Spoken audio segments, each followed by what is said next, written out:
1850 के लगभग मीरपुर आज़ाद कश्मीर से जब बाबा वारिस खान यहाँ आए तो चारों जानिब जंगल था। यूँ जंगल में पहली आबादी हुई और इसका नाम ढोक रख मशहूर हुआ। आज इस गांव की आबादी 250 नफूस से ज़ायद है।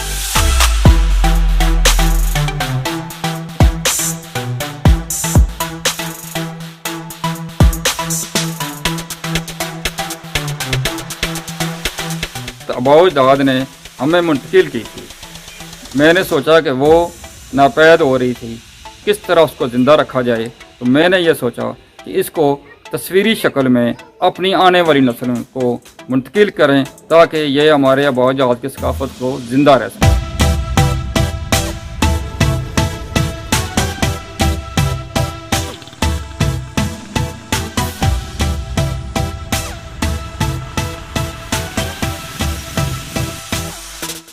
मुझे अपनी ढोक रख और पाकिस्तान पर फख्र है।